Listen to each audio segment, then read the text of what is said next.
Thank you for joining us. There is a huge shift in the continent of Africa. The United States of America has come to the stage where it has realized that Africa is not waiting for the US, that the continent countries have decided to diversify their partnership, and they are moving swiftly with those nations that value the continent. And this message has started sinking in the US geopolitical circle. That's the reason why Africa is sending a strong message that it would not be business as usual. You either work with us and show us your investment as a true partner, or we will go and work with others that see us as equal. I want to talk about President Biden's visit to the continent of Africa, specifically in Angola, and more importantly, I want to look at the perspectives and the reason why the Lobito Corridor is the biggest test that the United States has engaged itself. Would the US fail, or it will be able to prove continent of African citizens and governments beyond reasonable doubt that it is all in Africa? I personally am very skeptical with regards to this particular visit. Let's roll the clip. And to further understand the race for influence in Africa, I'm joined by Mvemba Pezo Dizolele. He's the director of the Africa program at the Center for Strategic and International Studies. Welcome back. Thanks for being here. Thank you very much, Amna. So Biden's visit to Angola marks sort of his last big trip as president. It's the first visit to the nation by a sitting U.S. president. How big a deal is that? What message do you take away from that trip? It's a big deal. Timing notwithstanding, this signals that the U.S. is committed to continuing good relationship with African countries. He made statement today, new commitment, $600 million that they'll be investing in this project, particularly the Lobito Corridor. We'll remember, Amna, that for 8 years since President Obama left, no US president went to Africa. And even though President Biden had hosted the US-Africa Leaders Summit, he made a lot of commitment that did not necessarily translate.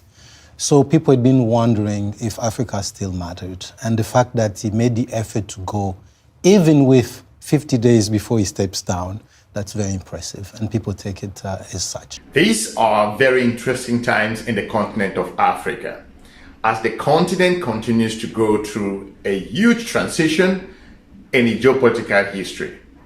If you pay attention across the region, from West Africa, we call it the Sahel, and very strategic regions like Central Africa, East Africa making their own decision, and South Africa at the moment is making a strategic relationship balance, looking at Russia, the United States of America, and China. It is vitally important for us to focus on the recent visit. So I really want to have a conversation with regards to the recent visit by the United States of America's President Joe Biden to the continent of Africa, specifically in Angola. A number of geopolitical experts will say this was an incredible, or it's a huge move and great step for the United States of America. But I don't see it that way. I categorize this visit going back to what I've talked about on this channel and with discourse across the geopolitical spectrum on the reason why Africa is not at the top or priority list of the United States of America's lawmaker or its foreign policy. Don't get me wrong, the US has made some tremendous engagement in the continent of Africa. But if we look at the Lobito Corridor, if we want to put China and the United States of America in par, there's a lot of discrepancies in terms of investment, economic engagement, infrastructural development, and growth. That's where the problem comes in. Well, you say it sends a message that Africa matters to the U.S., but you saw in that report how dramatically different the level of investment from China is versus what the U.S. has been investing on the continent. How much of Biden's visit is fueled by this need or want to try to counter Chinese influence? And is the American effort too little too late? I think it's a little late, but late doesn't mean never. You can catch up. I think the US spent the last 35 years not really taking Africa seriously. After the collapse of the Berlin Wall, the US was the only superpower. They could have really restructured and reframe the world. That was a missed opportunity. And that was a missed opportunity. 30 years of this. So now that you have China that really sees that moment, investing over $170 billion in various projects. China really has planted its flag, and the US has to catch up. How is that going down on the ground? I know you've visited Angola and officials there at the Lobito Corridor, at the port terminus there. What are they telling you about these? Well, they're excited about this. When you talk to the officials, they're very excited about this project because to them, it shows to the population that they're doing something. The challenge is the average Angolan was not really aware of this. If you talk to the farmers along the railroad, they didn't know anything about it. If you talk to civil society. So I think the work has been cut out for both Angola and the US to try to translate this so that the stakeholders, the Angolan people particularly, feel invested in this. President Biden does not have to wait until he is just a couple of months out of his presidency and then visit Africa. This caused a lot of concern for a number of African nations. I think Africans are watching very closely on what's going on in Angola. I think the United States has set a bar very high in Angola. If the US does not deliver, if the US is not able to prove that its commitment in the Lobito Corridor, I think this may backfire in terms of a strategic engagement in the continent of Africa. The Russians are watching closely. The Chinese are watching. The European Union is also watching.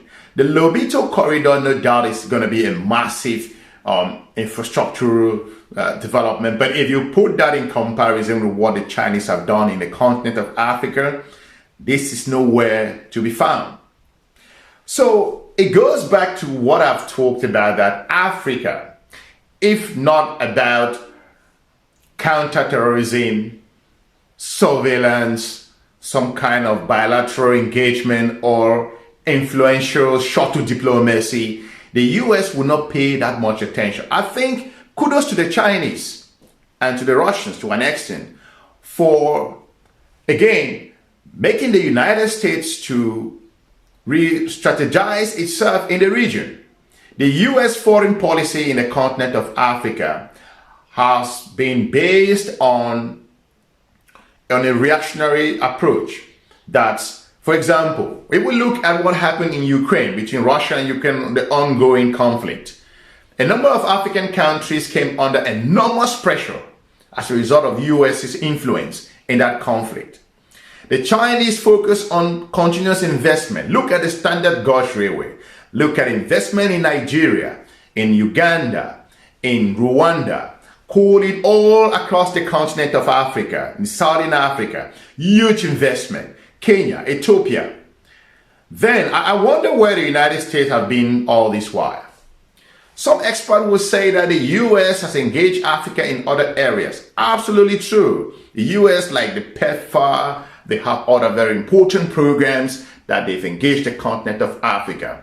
But the United States of America's visit at the moment, talking about Joe Biden's visit to the continent of Africa in Angola, has caused a lot of, how would I put it, that Africa is at the bottom of the United States of America's strategic focus. Some experts argue or analysts say that it's as a result of China and Russia. That's why the US is trying to engage the Lobito Corridor to an extent.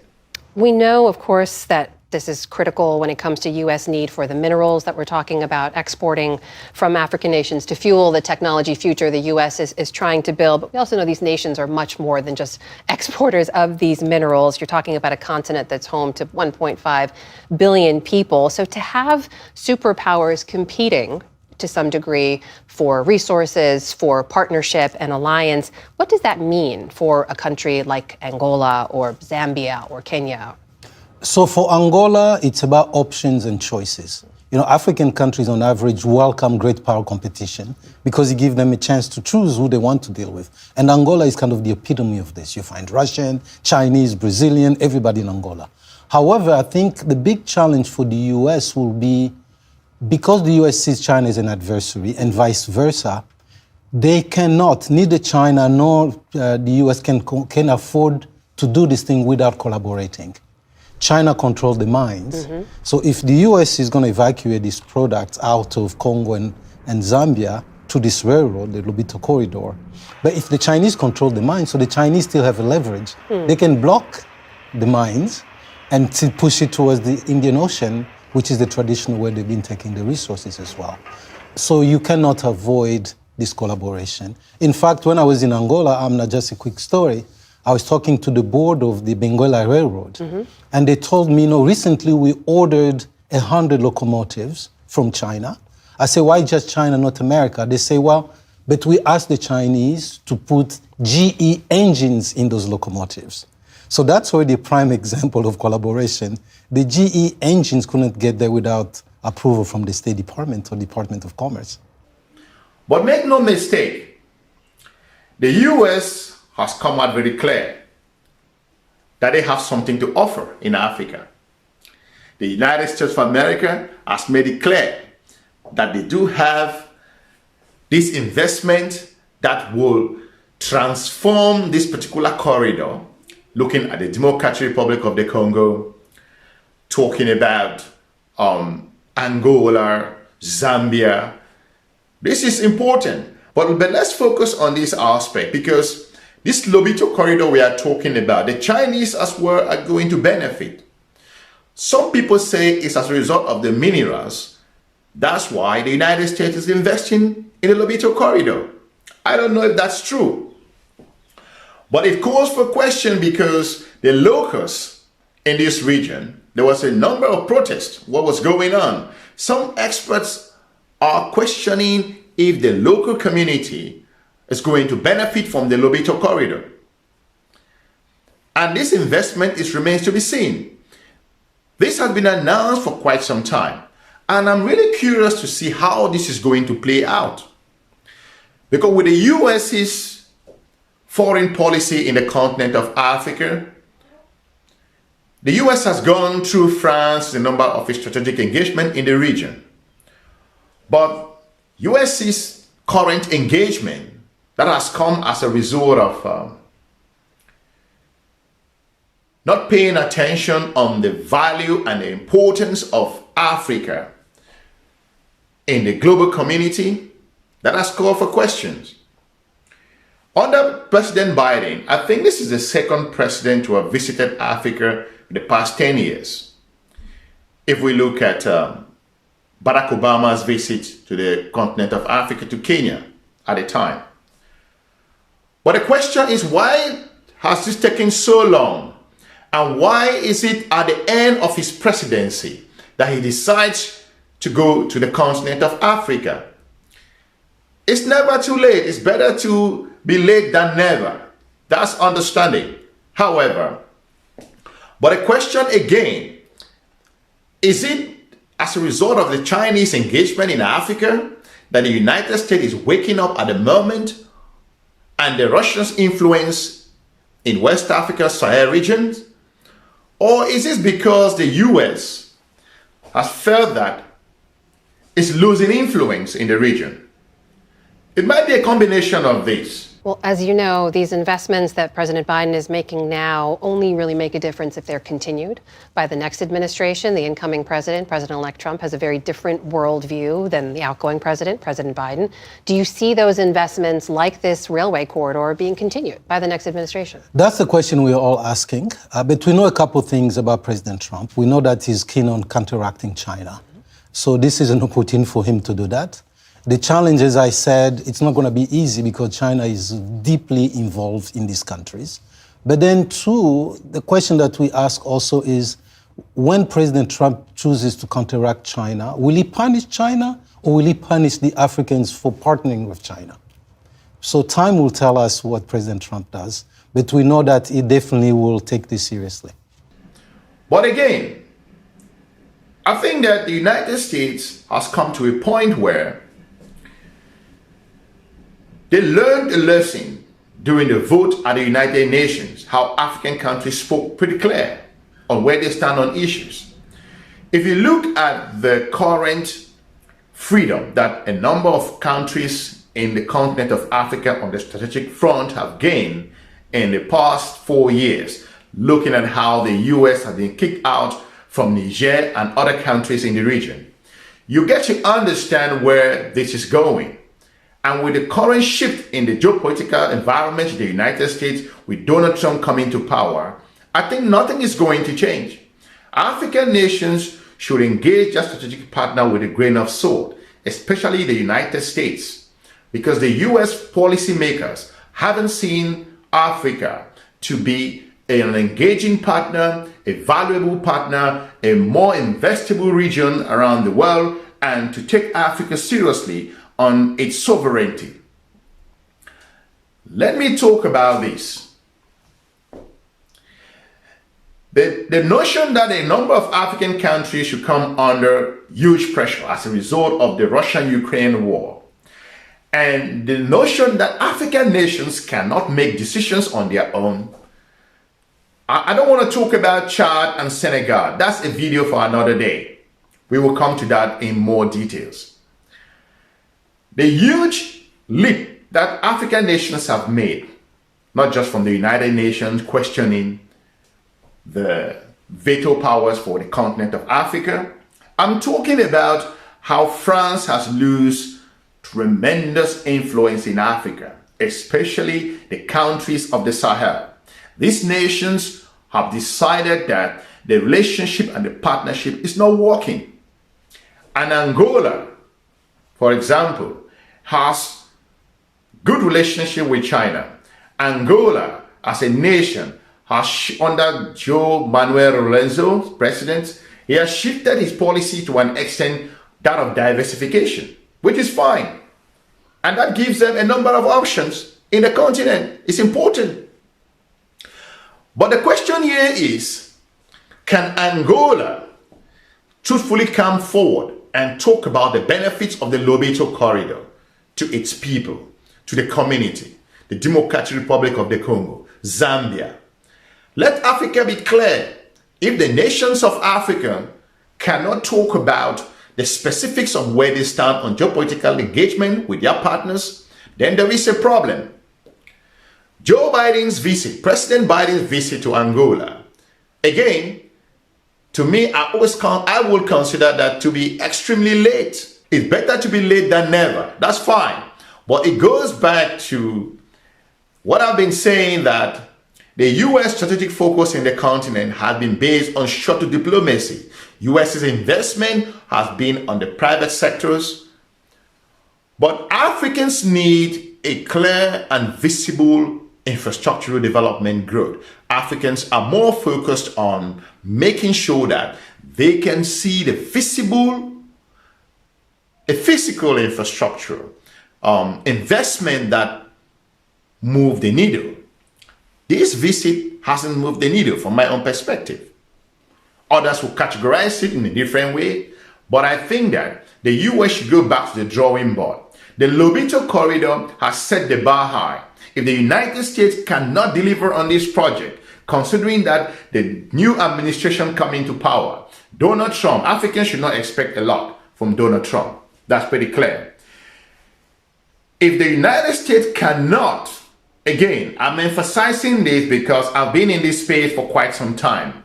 And these particular projects are things where Africa will use it as a benchmark to benchmark United States, the European Union, China, India, the Russians, the Middle Eastern partners.